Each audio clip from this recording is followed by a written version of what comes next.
Cek mic, cek kodam. Oke teman-teman, balik lagi dengan saya Fikrido. Seperti biasa saya akan mereaction soal sepak bola Indonesia dan juga tanggapan komentar dari netizen soal sepak bola tanah air. Seperti apa tanggapan mereka? Mari kita simak sama-sama. Let's go. Jangan lupa subscribe, men.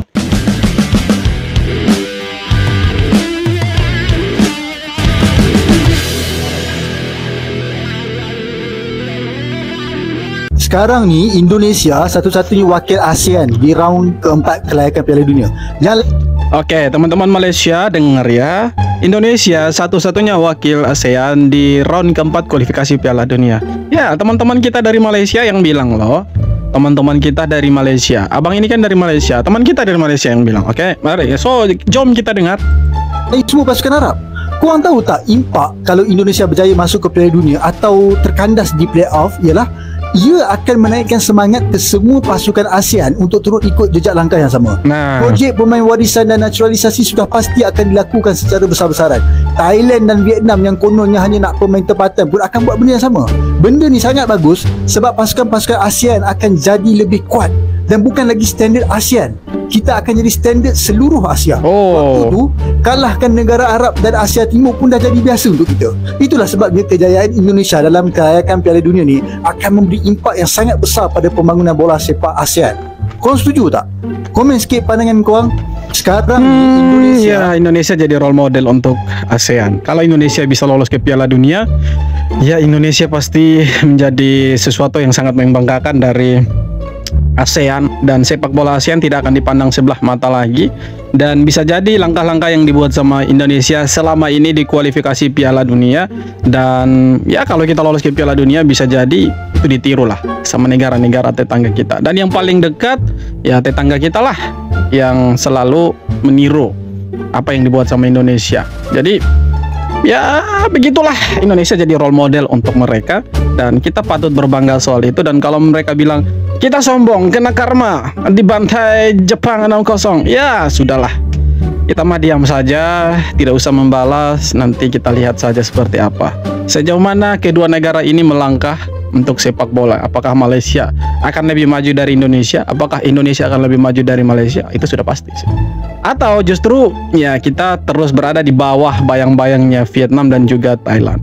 Tapi dengan kekalahan dua negara yang ya kalau kita bilang selalu berada di atasnya Indonesia dan Malaysia ini, kita bisa mengejar mereka pelan-pelan, sedikit demi sedikit. Indonesia mungkin akan menyalip Vietnam ke depannya. Karena sekarang tangga klasemen di rank FIFA tidak terlalu jauh lah Indonesia sama Vietnam itu. Tidak terlalu jauh lah, apalagi sama Thailand yang kemarin turun ke 101, 102. Ya kemungkinan Indonesia bisa menyalip mereka lah, kemungkinan. Kalau kita konsisten menang terus. Lupakan kekalahan dari Jepang 6-0. Pemain Malaysia tanda tanya 2 kali. Lagu negaraku kok boleh nyanyi? X tanda tanya. Maksudnya bagaimana nih? Apakah mereka tidak menyanyi, hanya diam? Jom kita sembang dikit, kita dengar maksudnya. Rodrigo Holgado, oke, tidak nyanyi dia, diam.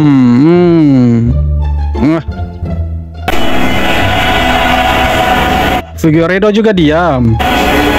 Holgado diam. Kobinong nyanyilah karena Kobinong sudah lama kan gabung timnas Malaysia. Nah, dia juga sudah lama nih, lupa namanya siapa nih. Facundo Garces diam. Dion Goals nyanyi. Jadi mereka punya pemain baru. Tak hafalkah lagu Malaysia atau macam mana? Begitu lah Siki.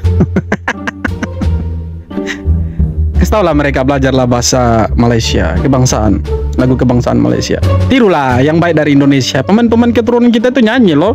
Oleh Romeni baru gabung, Joy Pelupesi baru gabung, Kevin Dix baru gabung. Itu pemain-pemain kita yang baru gabung semua nyanyi lagu kebangsaan Indonesia Raya. Harusnya ditiru loh sama Malaysia. Itu hal positif loh, harus ditiru loh sama Malaysia itu. Keren sebenarnya. Timnas Malaysia menghancurkan Timnas Vietnam dalam laga kedua Grup F putaran ketiga kualifikasi Piala Asia 2027. Bermain di Stadion Bukit Jalil Selasa 10 Juni malam, Timnas Malaysia unggul 4 gol yang dicetak oleh Joao Figueiredo, Rodrigo Holgado, dan Lavere Corbin Ong. Timnas Vietnam yang bermain tandang menahan imbang Malaysia di babak pertama.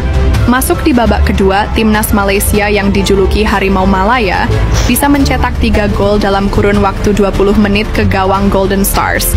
Timnas Malaysia kembali bisa mencetak gol pada menit 89 lewat gol sundulan Dion Kuls memanfaatkan set piece tendangan sudut. Hingga pertandingan usai, Timnas Malaysia tetap bisa mempertahankan keunggulan 4-0. Kemenangan ini membuat Malaysia mengambil puncak klasemen grup F dengan 6 poin. Sebenarnya begini, dengan kemenangan Malaysia untuk memenangkan pertandingan atas Vietnam, sebenarnya menampar beberapa pandit yang ada di Indonesia, pandit sepak bola yang ada di Indonesia, yang sebelumnya kita kalahkan Vietnam dengan skor 3-0 di Hanoi, 1-0 di di Jakarta di GBK, dengan 1-0 lagi di Piala Asia. Jadi 3 kali berturut-turut kita kasih kalah Vietnam. Dan ada beberapa pandit yang bilang kita kasih kalah Vietnam karena Vietnam lagi dalam masa bapuk-bapuknya atau ada masalah internal antara pemain dengan pelatihnya. Artinya tidak lagi perform lah. Nah, sekarang mereka itu dikalahkan oleh Malaysia di Stadion Bukit Jalil. Itu statusnya mereka juara Piala AFF loh. Dan pelatihnya itu baru selesai pimpin ASEAN All-Star kasih kalah MU. Hasilnya apa? Dibantai sama Malaysia 4-0. Jadi kalau kita melihat memang Timnas Indonesia era Sintayong dan era Patrick Kluivert, saya pikir tidak ada jauh berbeda. Sebenarnya kalau kita lihat dari gameplay, mungkin kita agak sedikit terbuka daripada era Sintayong. Kalau era Sintayong kita lebih tertutup, maksudnya kita lebih bertahan ketimbang era Patrick Kluivert yang kita tampil lebih menyerang lah. Jadi kalau kita melihat memang bukan Vietnamnya yang bapuk, tetapi Indonesianya yang berada di tren positif. Karena dengan kekalahan mereka 4-0 tanpa balas, dihajar habis-habisan sama Malaysia. Sebenarnya ini tamparan untuk pandit-pandit sepak bola Indonesia yang sebelumnya di era Sintayong kita menang pun mereka tidak mengakui bahwa Indonesia dalam performa bagus. Mereka bilang lagi bapuk itu Vietnam itu lagi tidak perform, makanya kita bisa kasih kalah mereka. Nah, sekarang kalah dari Malaysia, mereka mau bilang apa? Mereka mau bilang Vietnam bapuk lagi. Kan tidak seperti itu, Ferguson. Timnas Malaysia sukses bantai Vietnam dalam kualifikasi Piala Asia 2027. Vietnam kalah 4-0 tanpa balas. Gol Malaysia diciptakan oleh Joao Figueiredo, Rodrigo Holgado, Pavere Corbin Ong, dan Dion Kuls. Tahniah untuk Malaysia. Tahniah lah. Kali terakhir Malaysia menang dengan Vietnam adalah di Badi 11 tahun terhapus. Badai atau Badi? Badai 11 tahun terhapus, Harimau Malaya belasah Vietnam 4-0. 4-0 enggak tuh? akhir Piala AFF pada 2014. Selepas 11 tahun akhirnya Harimau Malaya menang dan lebih manis 4-0 ke atas Vietnam. Pelasah 4 gol di tempat sendiri. Jelas revolusi Harimau Malaya mula membuahkan hasil. Kemenangan yang memang tidak dijangka.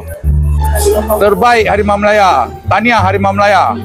Saya turut berada di stadium menjadi saksi kemenangan besar 4-0 ke atas Vietnam kali ini. Ia sudah pasti mencerahkan laluan ke Piala Asia, tapi ini baru perlawanan kedua. Banyak lagi rintangan, banyak lagi halangan yang menanti. Teruskan perjuangan. Ya, masih ada pertandingan berikutnya. Semoga harus menang itu supaya bisa lolos. Harus menang baru bisa lolos. Siap-siap je lah nangis nanti lawan Vietnam. Bang, jangan ketawa kuat-kuat. Santai. Betul lah tu, menangis kegembiraan. Guys, Malaysia akhirnya menamatkan Badi apabila membantai.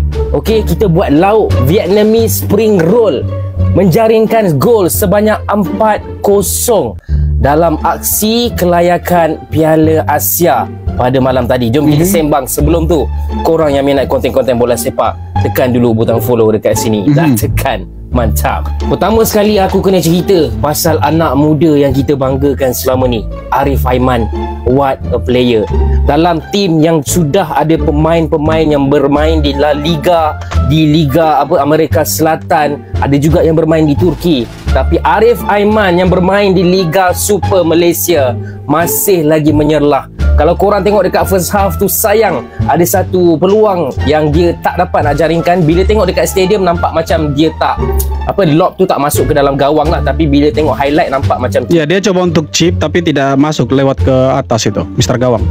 Sebenarnya ada tepis sikit bola tu. Kalau masuk tu memang cantik gila mat.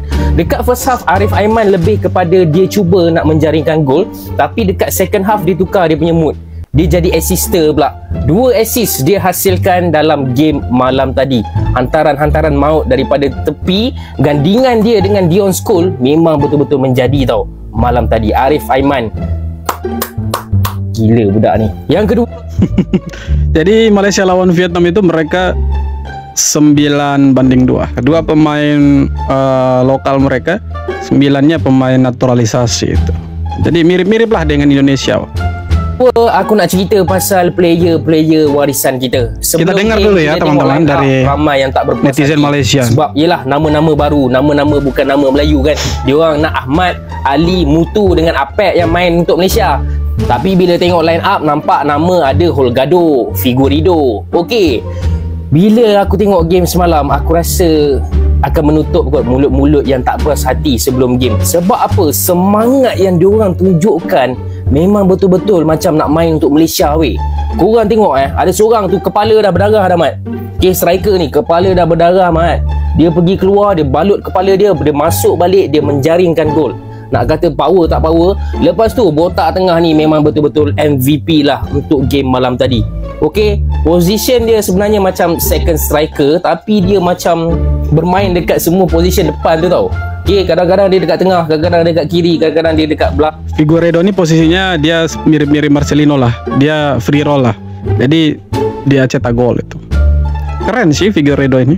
Makanya saya bilang harusnya Indonesia Malaysia nih ketemu nih, persahabatan ini baru betul.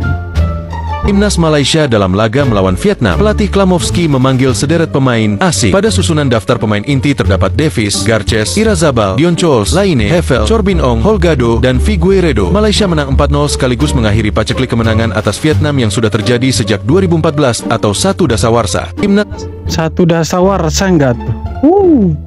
Korang ingat tak dulu waktu Singapura rancak dengan pemain import sekitar 2000-an? Kita hentam bagai nak rak kan? Kita nak pemain tempatan saja. Dalam FAM pun waktu tu tolak naturalisasi. Saya ingat lagi. Akhirnya kita menang Piala ASEAN 2010 dengan pemain tempatan saja. Jadi lepas tu kita anggap kita bolehlah pergi jauh kan dengan pemain tempatan. Malangnya kita terus jatuh menudung. Ranking jatuh teruk sampai 170 lebih. Kalah 10-0, kalah 6-0. Kita hentam FAM bagai nak rak. Walhal mereka dah bagi peluang untuk pemain tempatan menonjol, tapi tak berkesan. Macam-macam inisiatif dah dibuat kan. Lepas tu FAM pun buatlah revolusi, ambil pemain warisan, ambil pemain naturalisasi, dan akhirnya kita boleh masuk Piala Asia. Ranking pun naik. Semalam pun menang besar dengan Vietnam, negara yang cukup susah kita nak kalahkan selama ni pakai pemain tempatan. Tapi dengan pemain warisan dan naturalisasi ni kita boleh menang. Jadi tak ada apa yang nak dikatakan menganaktiri pemain tempatan, sebab kita dah bagi peluang sejak dulu lagi. Jurulatih pun tukar bersilih ganti, tapi tak ada impak pun. Jadi nak tak nak, kita terpaksalah pakai pemain warisan dan naturalisasi. Sebab kalau kita terus kekalkan ke semua pemain tempatan, sampai bila-bila pun kita tetap di paras yang sama. Oke, jadi kesimpulannya begini teman-teman. Mereka ini sekarang mengandalkan pemain-pemain naturalisasi dan pemain-pemain warisannya mereka. Karena kalau mereka mengandalkan pemain-pemain lokal mereka tetap berjalan di tempat dan tidak ada di level seperti sekarang. Jadi mirip-mirip lah dengan Indonesia, di mana kita juga bertahun-tahun memakai pemain-pemain lokal. Ya adalah kombinasi 1-2 orang dengan pemain-pemain naturalisasi yang tidak punya darah Indonesia ya, naturalisasi. Jadi kita tetap berjalan di tempat. Nah, revolusi itu ada ketika Pak Erick Thohir pimpin PSSI lah.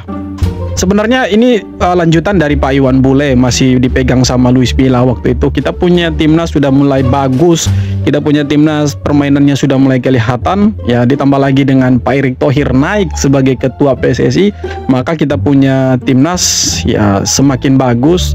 Dan ketika Pak Erick Thohir memimpin, pemain-pemain baru pun datang seperti Jaitzes, Mes Hilgers, dengan beberapa nama yang lain seperti Kevin Dix, Kelvin Verdong, Ole Romeni. Ya bersatu, berpadu dan ya berkolaborasi dengan pemain-pemain lokal dan menghasilkan sesuatu yang luar biasa dan hasilnya terbukti sekarang. Kita tidak perlu kualifikasi, kita sudah ada di Piala Asia.